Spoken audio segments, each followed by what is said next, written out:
Siyempre, bago po tayo dumako sa ating mga issue at mga balita, narito po muna ang ating food for the soul and food for the spirit.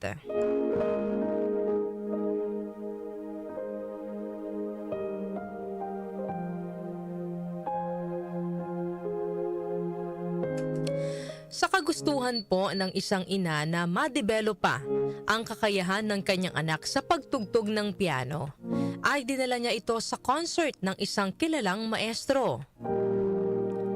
Pagkaupo ng mag-ina, napansin ng babae na naroon sa kabilang upuan ang kanyang kaibigan. Tumayo ang babae at sandaling lumayo upang batiin ang kanyang kaibigan.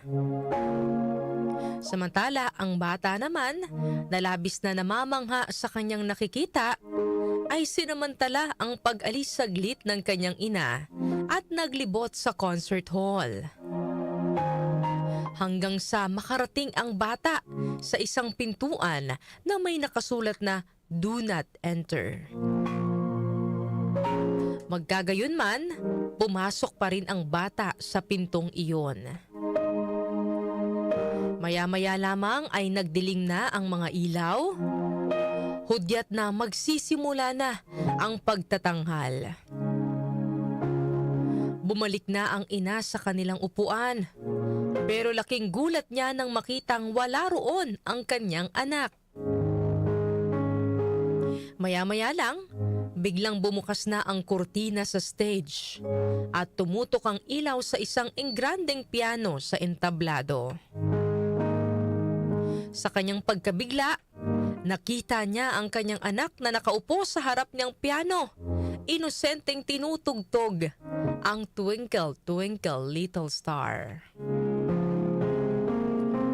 Sa sandaling iyon, pumasok na ang tinatawag nilang dakilang maestro na bihasa at hinahangaan sa larangan ng musika.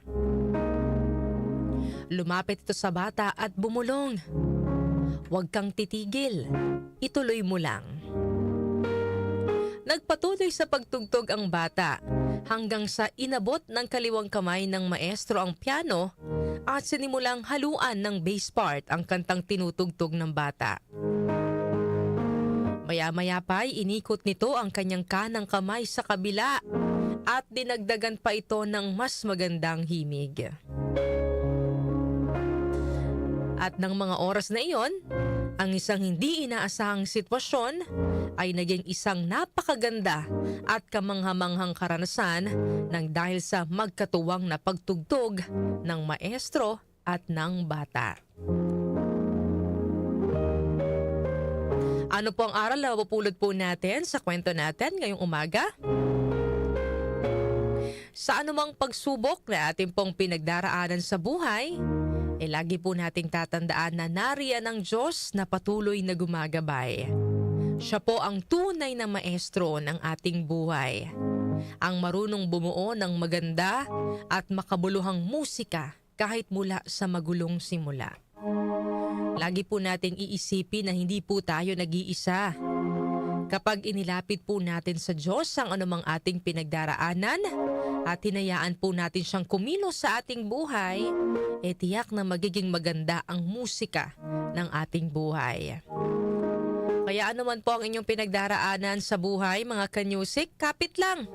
Pakinggan mo ang Panginoon. Dahil baka sa oras na gusto mo nang sumuko, nariyan pala siya at nakikipag-usap sa iyo. At sinasabihan kang huwag kang tumigil, ituloy mo lang.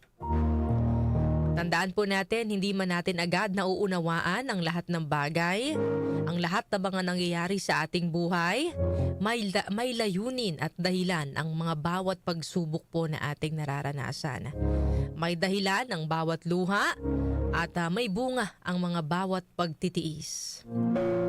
Sa tamang panahon, mga kanyusik, mauunawaan din po natin na yung bawat nota ng hirap na iyong dinaraanan ay bahagi pala ng isang magandang himig na inihahanda ng Diyos para sa iyo. Sabi nga po sa Isaiah chapter 41 verse 10, "So do not fear, for I am with you. Do not be dismayed, for I am your God. I will strengthen you and help you. I will uphold you with my righteous right hand. Yan po ang ating food for the soul and food for the spirit ngayong araw po ng Friday.